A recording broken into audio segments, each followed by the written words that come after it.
For those in the back, the Jumbotron will be back from the repair shop next time. We apologize for the inconvenience. Thank you to the one person who laughed. So yeah, as I said, I'm Paul. Good to see you all here. Thanks for your presence. Tonight I will be reading part 3 of 4 of my short story, Synchrotone. And this short story is an art form I like to call musical fiction, in which I interweave music that inspire the ideas with the storytelling. Tonight's selection will be just prose, so next time will be the musical part, and I encourage you all to return for that. But for now, for those who didn't hear the first 2 parts, a quick recap. So the story is set in northern Mexico in a dystopian future in which climate change and war have devastated Latin America. As a result, the refugee flow has become so overwhelming that the US military deployed drones as a deterrence against the migrants. These drones are like these huge metal insects with AI, and left to their own devices over the years, they started violently attacking the refugees because that was the most optimal path to meet their objective.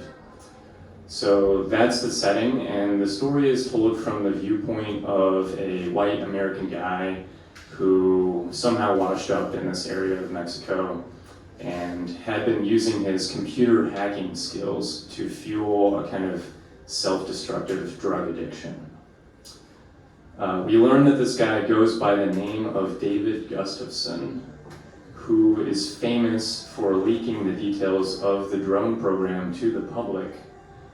And we also learn that the leak didn't ultimately change anything, thanks to fear, uncertainty, and doubt from the media spin. And so at the start of the story, this guy gets kidnapped by a group led by an elderly woman named Yaya, who we learn is this renegade figure who was made famous by helping the migrants in the past decades before the drones showed up and terrorized everyone. So in the first part of the story, Yaya and her bodyguard Luis drive this guy, David Gustafson supposedly, out into the desert, and Yaya reveals that they've somehow disabled and captured one of these drones, and that she wants him to hack it for them. And in the second part of the story, we jump ahead a few weeks to this night mission that they're on, where they've managed to hack this drone, but so far they keep failing to convert anymore. And so in that scene, a drone attacks their camp, and in this moment of desperation, they manage to neutralize it and take it over with the virus. So that's about where we left off, and I'm just going to rewind a little bit from last time. Oh, and one more thing. The character Yaya refers to this guy, who's our main character, as Pinky. It's just her nickname for him.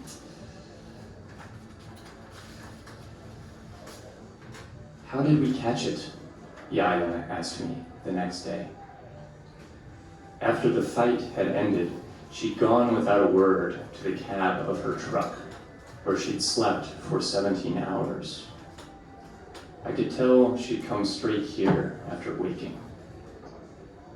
I paused my work programming the drone's new objectives and rubbed my eyes. I hadn't slept at all. We found a bug. I thought they learned from mistakes, said Luis. He'd sat smoking next to me most of the day, sharing the last of his cigarettes, gun in his holster. He had a sister and brother in Kentucky, last heard from 3 years ago. They were Bengals fans. It's a bug in the learning framework itself, I said. With enough stimuli all at once, their context overloads. As they try to make sense of the chaos, prior knowledge and objectives get dropped. They are reborn. Luis nodded to himself. Yaya was frowning, which meant she was happy. So we get in their face and dance around, and they get confused, she said. Then your virus works. Our virus, I said. She looked at me. What now? I asked her. She coughed into her handkerchief. Now we get more. She turned to leave us to it. Oh, Pinky, she added. Teach our new drone to dance. I'm not doing that again. What is the surest way to perfect an AI that has already dominated all competition? You make it compete with itself. In the early morning before the assault on the drone factory, Luis found me with my console folded in my lap, staring out into the cold black of the desert. Can't sleep, he said, more observing than asking. Yo tampoco. He squatted to proffer me a cigarette and then lit his own, shooting a distrustful side eye at the two captured secret drones perched like gargoyles nearby. Over the past few months, their ranks had grown exponentially into the thousands, which were now fanned out across the dark kilometers in a wide defensive mesh. Actually, I'd lost any resemblance of a sleep cycle long before I'd met Yaya. Even now that I was clean, I managed to doze for at most 2 hours at a stretch. That had worked out well as we'd continued to maneuver and force engagements at night, when drone dependence on battery power made their pitched battles easier to predict. Even with the numbers only just in our favor, our own drones could gang up on a few targets at a time, overwhelming them and then transmitting the virus along in its spread. Still, we'd taken losses. Yaya had pushed aggressively, at times belligerently, to ensnare bigger and bigger detachments at once, betting all of our winnings in each round of play. While we could control for the scale of these encounters, we couldn't predict how they'd unfold. The frenzy of drone war could be up in the sky 1 minute and tumbling through our camp the next, with human cost. But Yaya was right not to hold back. The enemy was lurking. At first picked off unawares, the drones we singled out for capture had quickly come to recognize their former brethren as a threat. When outnumbered, they were maddeningly evasive, and the moment they weren't, they blitzed. Then, a week ago, my worst fear had been realized. A wing of enemy seekers had swarmed one of ours and converted it back. The AI had learned its own exploit and turned it back on us. After that, Yaya had called an all-hands meeting. She told us we were going for broke. Luis nudged me free of my thoughts. Hey, satellite phone is working. Anyone you need to call? It went unspoken that we might not get another chance. I considered that. No. Bien, entonces, I call my sister and brother. They are well, still in Kentucky. That's good. The moonlight gleam of his scalp nodded away, as if he was listening to heavy metal. The ember of his cigarette glowed bright as he pulled, and brighter. I'd never been good at these conversations, the serious ones, with people who didn't have an angle. What do your siblings think of what you're doing? I tried. Do they know about the drones? He blew a chimney of smoke. his bent knees waving. They say fake news. I nodded. There was nothing I could say to that, and he didn't need me to. He never talked this much, especially without any sly fuckery. But now he was grasping for me in the dark, making sure I was still there, as a way to know he was too, in our shared reality. Everyone had been off a little lately. Today's battle would be different, not least of all because it would be in daylight. Nobody had seen a factory. And while the drones had night vision, Yaya was uncomfortable attacking something so theoretical. No matter what I babbled about the risks, she wanted to see it for herself. In some ways, she wasn't so different from the bosses I'd had in that hierarchical past life. As to what power was driving her, though, I had no clue. Once, while steering the RV through a dust storm that had separated us from the other vehicles, she'd spoken into the tense silence. Mi abuela me enseñó este camino. My grandmother showed me this way. That was the only thing she ever said about herself. Luis's radio chirped, and his body stilled in relief for something to do. He called in and listened. Then he stood, all tension again, gripping my arm. Es Yaya. I stumbled after him toward the camp of trucks and tents, a human force that had burgeoned alongside our alien army. Many of them were Yaya's ragged band of volunteer fighters, but hundreds more were would-be migrants who'd heard what we were doing and had somehow picked up our tire tracks. They ranged from loners with tributes of fuel to multi-generational clans, all their possessions packed into the flatbeds of their trucks. You have to tell these families to leave, I'd pleaded with Yaya 3 days prior. Why? She replied absently, her eyes scouring a laminated map older than me for locations the factory might be hiding.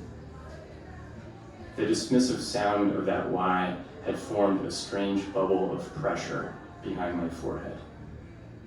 Because they could die, horribly, she'd scoffed. Unlike where they were before, Pinky.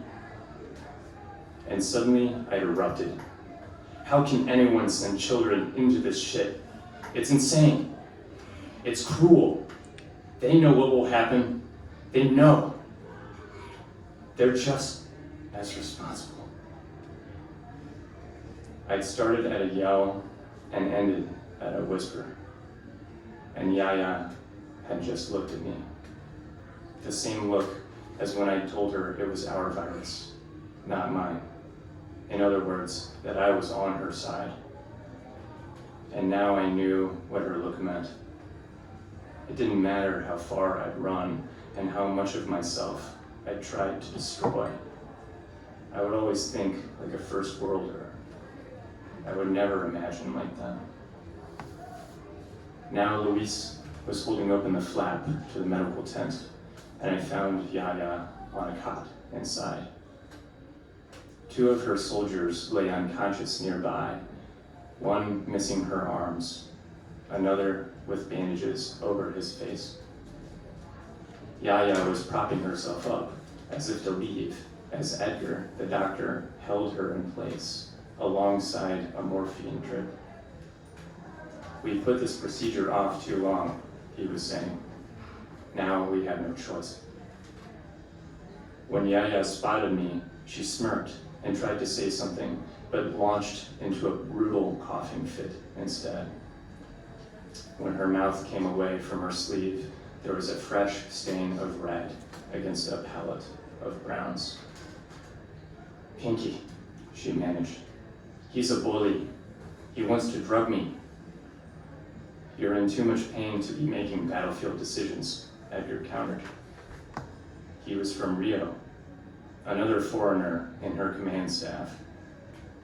With Yaya distracted, he'd taken the chance to insert the needle and initiate the drip.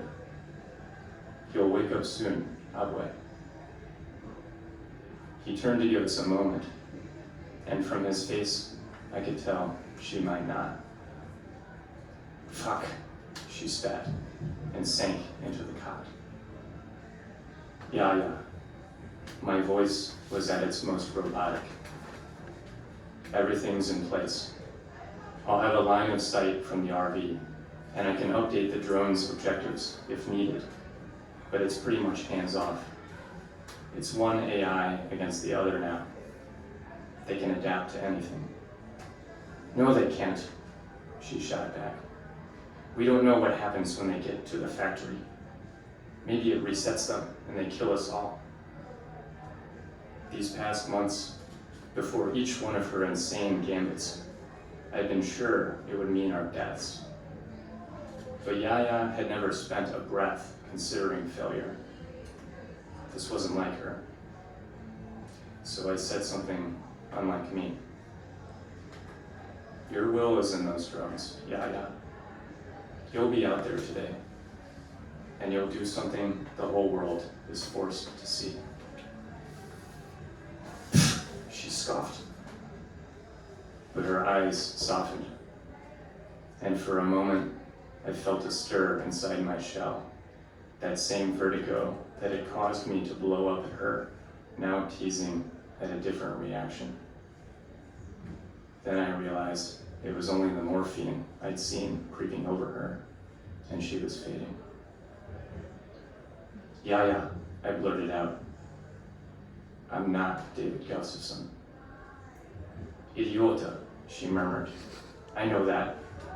He's in federal prison in Oklahoma. She went on dreamily. What I can't figure is how you knew his wife, his kids, his life story. You worked together, verdad?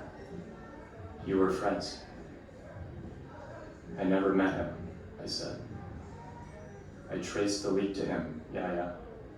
I put him in that prison. The brown eyes hardened. Then the drug softened them again, and she was away. When I returned to the present, I felt Luis there, watching me. I waited for his judgment, or his bullet, not sure which was better. But all he said was, today, we make sure the factory dies. Thank you.